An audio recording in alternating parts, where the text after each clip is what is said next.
Bonjour à toutes et tous. Donc, je suis Maryse Combre, je suis élue régionale de Nouvelle-Aquitaine.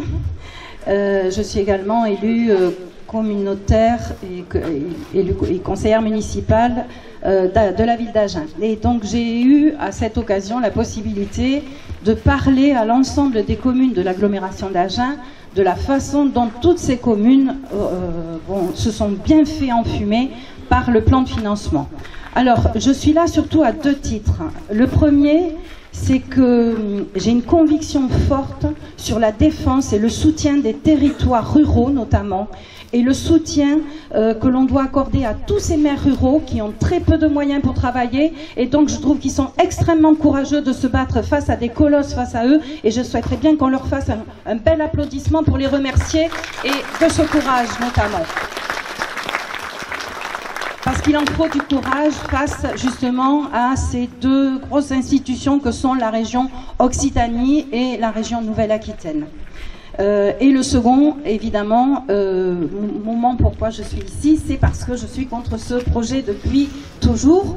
Donc, en tant qu'élue écologiste, je suis ravie parce que je ne vais pas pouvoir développer, puisque cela a été largement fait par mes prédécesseurs, tout l'aspect environnemental de la COP27, et que là, on soutient, enfin, il est soutenu un projet qui va complètement à l'inverse de l'histoire, complètement à l'inverse des propositions que nous devrions porter de projets. Voilà, on pense qu'on marche sur la tête. Alors, je vais vous développer deux choses. D'abord, une partie de ce que j'ai dit au Conseil d'Agglo et une autre partie pour vous mettre en perspective d'action. Parce qu'il ne suffit pas de faire des constats, de dire ça va pas, il y a tel montant, etc. C'est maintenant comment on fait pour agir aussi. Et c'est ça qui est d'important. Alors, la première chose que j'ai dite à ce Conseil d'Agglo, c'est sur ce dossier, on vous ment. On vous ment pour vous manipuler, vous, les élus de chaque commune, et notamment les élus des territoires ruraux. On vous ment sur la saturation des lignes, parce qu'elle est souvent évoquée, alors que la SNCF, en octobre dernier, face à ses employés de la CGT, a admis qu'il n'y avait pas de saturation. Depuis des années, des multitudes d'études, que ce soit Claraco, le cabinet Citec, le cabinet Corbatec, je vous donne ces éléments parce que ce sont des éléments factuels que chacun peut vérifier et peut se renseigner. Et je trouve que quand on est élu, on se doit de porter justement de la clarification sur les informations et qu'elles soient accessibles à tous. Donc c'est très important de vous donner ces éléments. Donc la plupart de ces études justement ont dit qu'on pouvait très bien augmenter les capacités des lignes existantes et on pouvait les sécuriser et améliorer la circulation à la fois des TGV et des trains du quotidien. Donc c'est faisable, techniquement c'est faisable. Ensuite on vous ment sur le fret ferroviaire, et là je vais donc aller dans le sens de ce qu'a dit Victor tout à l'heure, notamment. Et c'est très intéressant de noter ce qui se passe et comment, à quel point aussi, ce gouvernement est souvent en contradiction.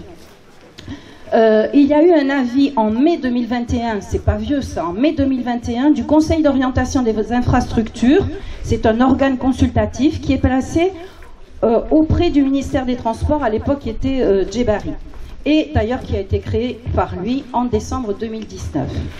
Et par rapport à ce conseil, cet avis qui a été émis sur la stratégie du développement du fret ferroviaire, donc cette stratégie qui a quand même été remise au ministre le 15 septembre 2021, ce conseil insiste sur la modernisation du secteur ferroviaire dans toutes ses dimensions.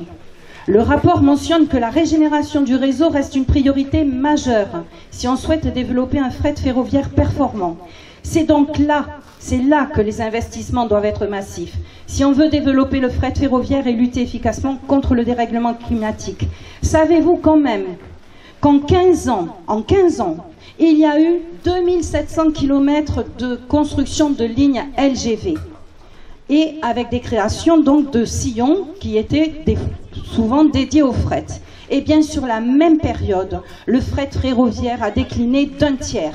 Donc non, n'en déplaise à M. Rousset, la LGV n'enlève pas les camions des routes. Excusez-moi.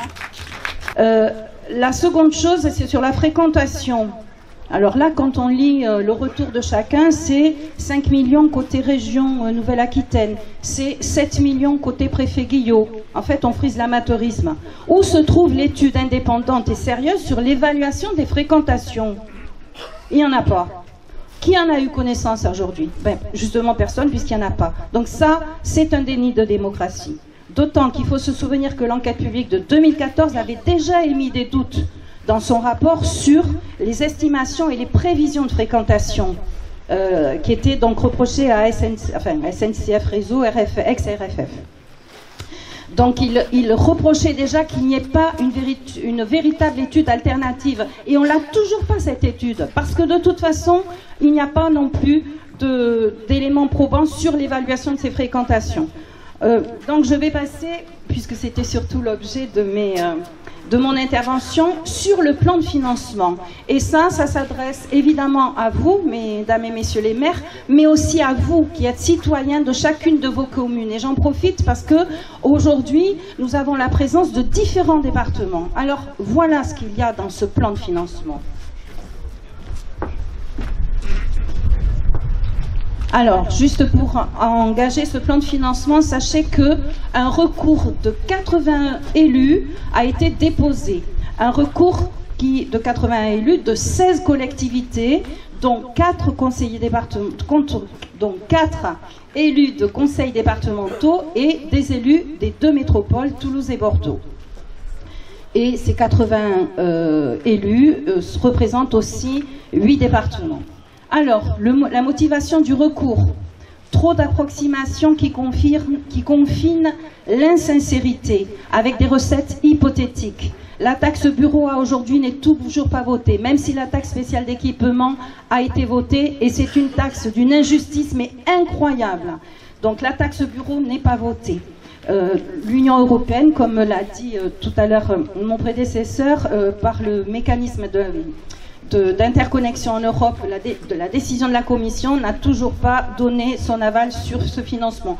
Donc trop d'hypothétiques argent public qui arriverait sur ce projet. Ensuite, deuxième élément, des procédures abusives. Beaucoup de précipitations dans les délibérations. Les maires et les conseillers municipaux n'ont pas eu le temps de vraiment éplucher le plan de financement. C'est scandaleux de leur avoir demandé de délibérer de façon extrêmement rapide sans avoir la connaissance complète de ce dossier. Toutes les collectivités, dernier point, et qui n'est pas neutre, toutes les collectivités n'ont pas voté le même plan de financement. Toutes les collectivités n'ont pas voté le même plan de financement. Celui qui a été voté au sein des intercommunalités, au sein des départements, au sein des agglos, n'est pas le même que celui qui a été voté par la région Nouvelle-Aquitaine.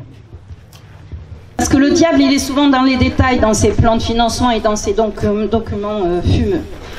L'article 4, c'est la participation et l'engagement de SNCF Réseau. Là encore, il y a beaucoup d'incertitudes, comme le financement de l'Europe.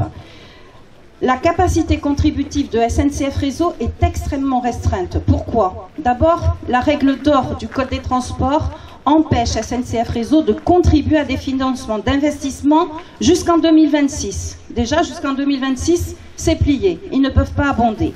Et ce sera possible, normalement, ce serait possible dès 2027, si, et seulement si, SNCF Réseau retrouve une situation d'équilibre, alors qu'on sait qu'aujourd'hui, il y a 44 millions de déficit.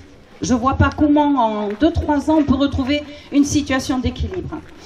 Ensuite, pour le reversement des péages, puisqu'il est question que les péages soient reversés aux collectivités, il est précisé que le surplus de péages sera versé au financement du projet. Ça, c'est ce qui est dit.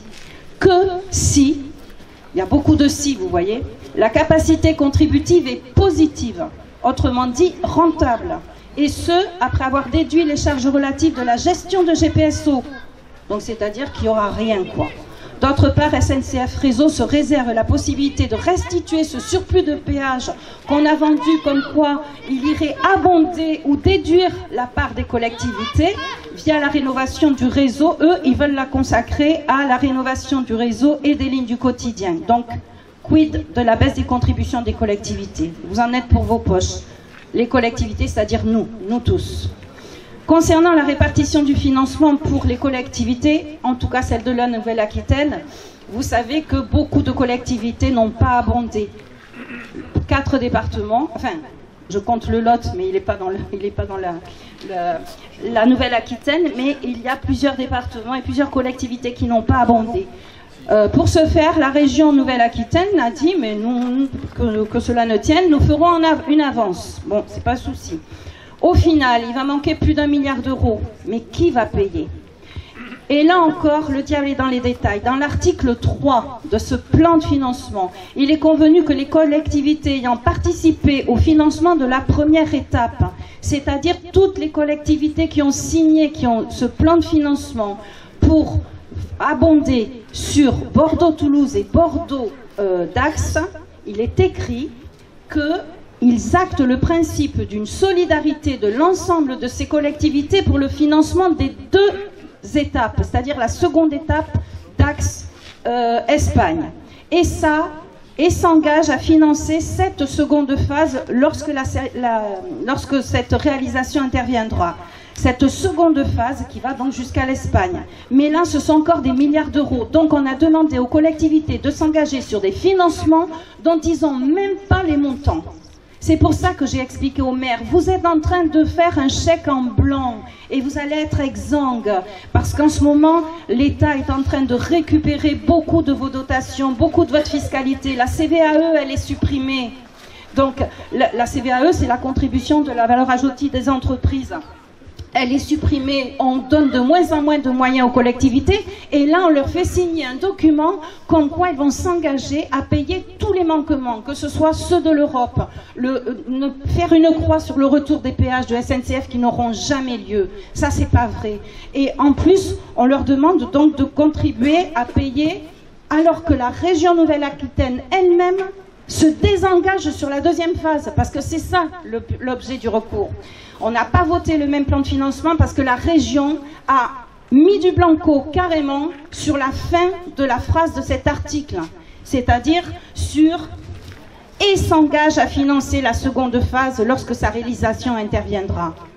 Donc tout ça va être supporté par les collectivités signataires et c'est-à-dire par évidemment de la future fiscalité, c'est-à-dire par nous tous. Alors moi ce que je vous propose, si vous le souhaitez, je le propose aux élus des autres départements, si vous le souhaitez, moi tout cet argumentaire précis que j'ai pas pu vous détailler parce que je vois que Charles me presse un petit peu, cet argumentaire il est fort, il est factuel, il est précis. Moi je vous propose de vous le communiquer soit à l'attention des maires de vos départements, et aussi avec une proposition. Vous savez, les maires ont créé des associations dans chacun des départements. Demandez à vos présidents d'associations des maires d'avoir un temps de tribune pour qu'on puisse expliciter ce plan de financement, qu'est-ce qu'il y a derrière et à quel point toutes ces collectivités se sont fait abuser. Alors moi je dis oui au train du quotidien, oui à la réhabilitation et à la modernisation des lignes, pour le bénéfice de tous, du plus grand nombre, et pour ça il faut se battre. Et je reste à votre disposition pour le faire. Si vous avez besoin, je vous accompagne à ces moments-là. Voilà, merci beaucoup.